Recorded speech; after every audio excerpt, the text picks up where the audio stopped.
সম্মানিত দর্শক শ্রোতা, পরম সৃষ্টিকর্তা যিনি অসীম দয়ালু, শুরু করছি তার নামে। আজকের বিষয় হচ্ছে প্রেসিডেন্ট জিয়াউর রহমান যে শেষ বিদায়ের যে অবস্থা, সেই রকমের অবস্থা হতে যাচ্ছে ডক্টর মোহাম্মদ ইউনূসের। সেদিকেই সে বিষয়ে আপনাদের সাথে শেয়ার করছি। দেখেন, 1975 সালের 15ই আগস্ট একটা বিপদগামী এই সেনাবাহিনীরা বঙ্গবন্ধুর সপরিবারে হত্যা করেছিল। এরপরে দেশে একটা সামরিক শাসন জারি হয়েছিল। সেই শাসনটা 7ই নভেম্বর পর্যন্ত কার্যকর ছিল। 1975 সালের 7ই নভেম্বর এক সিপাহী যুদ্ধ হয়েছিল। সিপাহী তো বুঝেন, সেনাবাহিনীর যে যুদ্ধ, সেই সিপাহী যুদ্ধের পর এই জিয়াউর রহমান তিনি ক্ষমতা দখল করলেন। ক্ষমতা দখল করার পর তিনি একটা কিংস পার্টি গঠন করেছেন। যদিও তার শাসনামল পক্ষে বিপক্ষে অনেক মতামত থাকতে পারে, তবে তিনি একটা রাজনৈতিক দল গঠন করে নেতৃত্ব দিয়েছিলেন।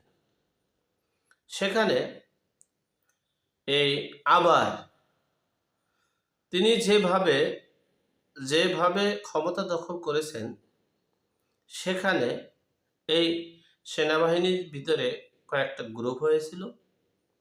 সেই বিপদগামী সেনাবাহিনীরা এই জিয়াউর রহমানকে হত্যা করেছিল ক্ষমতা থাকাকালীন অবস্থায়। এই জিয়াউর রহমানের শেষ বিদায়টা হয়েছে এই মানে যেভাবে তিনি ক্ষমতা গ্রহণ করেছেন, ঠিক সেভাবেই তাকে চলে যেতে হয়েছে। ঠিক আমার কেমন জানি বিভিন্ন বিষয়ে অবজারভেশন করে মনে হচ্ছে, কেমন জানি যে ডক্টর মোহাম্মদ ইউনূস সেই একটা বিপ্লবের মাধ্যমে সরকার গঠন করে, যখনই দেশের মানুষদেরকে প্রতিপক্ষ করে, দেশের স্বাধীনতার চেতনাকে শেষ করতে চেয়ে একটা কিংস পার্টি গঠন করছে।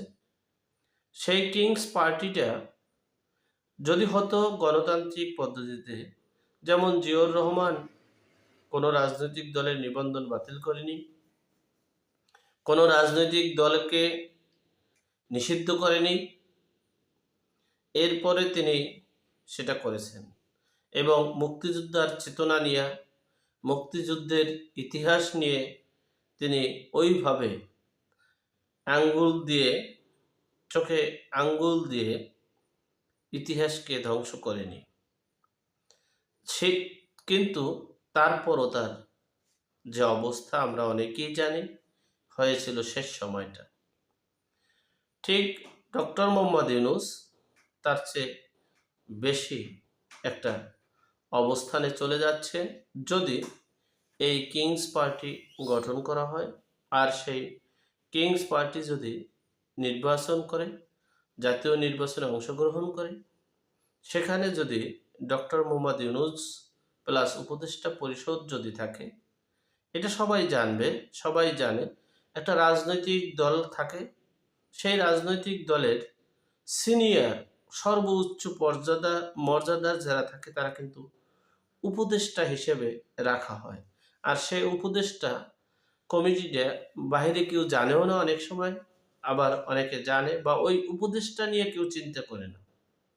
যদি কিংস পার্টি করা হয়, ছাত্র জনতার পার্টি করা হয়, তাহলে সেখানে এই উপদেষ্টা পরিষদের সকলকে এই কিংস পার্টির উপদেষ্টা হিসেবে রাখা হবে।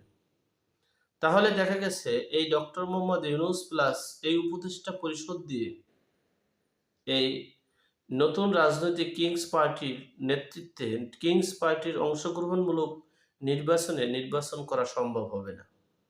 সেখানে বাংলাদেশের যে পুলিশ প্রশাসন আছে এবং সেনাবাহিনীর 3টে গ্রুপ আছে, গ্রুপ হয়ে গেছে অলরেডি, একটা গ্রুপ নিরপেক্ষতা, দেশ রক্ষার্থে এবং দেশের মুক্তিযোদ্ধার চেতনায় খুব অনড়। আর একটা গ্রুপ জামাত ইসলামকে মানে চাচ্ছে এবং ডক্টর মোহাম্মদ ইউনূসকে চাচ্ছে, মাইনাস আওয়ামী লীগ বিএনপি। আর একটা গ্রুপ আছে যে মাইনাস আওয়ামী লীগ বিএনপি যেই হোক না কেন, কিন্তু কিংস পার্টি করবে, সেটা কার কিসের আদলে কেমনে।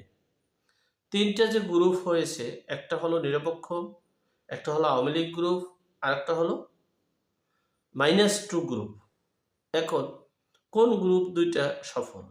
একটা হলো যে দেশের জন্য যারা, আর একটা হলো এই মাইনাস, আর একটা হলো দেশের জন্য, আর একটা হলো আওয়ামী লীগ। এই দুইটা গ্রুপ ভারী বেশি। আর একটা গ্রুপ হচ্ছে এই -2।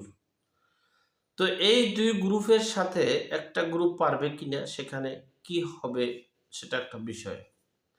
সেখানে দেখা গেছে যদি ডক্টর মোহাম্মদ ইউনূস নিজে যদি স্ব-ইচ্ছায় পদত্যাগ না করে, যদি স্ব-ইচ্ছায় ক্ষমতার এই বর্তমান যে করুণ অবস্থা সেখান থেকে যদি বেরিয়ে না আসে, তাহলে হয়তোবা সেরকমের চতুর্দিক থেকে এবং দেশ এবং বিদেশের সকল মানে পরাশক্তিগুলো, সকল মানে আমাদের বিশ্বের সকল শক্তিগুলো ডক্টর মোহাম্মদ ইউনূসের বিপক্ষে চলে গেছে। সেখানে কেমন জানি মনে হচ্ছে যে শহীদ প্রেসিডেন্ট জিয়াউর রহমানের মতো অবস্থা হবে মনে হয়। যাই হোক, সর্বোপরি কথা হচ্ছে ডক্টর মোহাম্মদ ইউনূস কি করলে ভালো হবে, কি করলে দেশের জনগণের পক্ষে, দেশের পক্ষে, দেশের মানুষের পক্ষে। তবে আমি জোরালো অনুরোধ করব, এই ডেভিল হান্টের মাধ্যমে আওয়ামী লীগকে ট্যাগ দিয়ে, ছাত্রলীগকে ট্যাগ দিয়ে, নিরপরাধীকে, হ্যাঁ যারা অপরাধ করেছিল তাদেরকে মামলা দেওয়া হয়েছে। এই মামলার বাহিরে একটা লোকেও যদি গ্রেপ্তার করা হয়, তাহলে খুবই আস্তে আস্তে বাংলাদেশটা কিন্তু এখন ভয়ঙ্কর রূপ নিচ্ছে।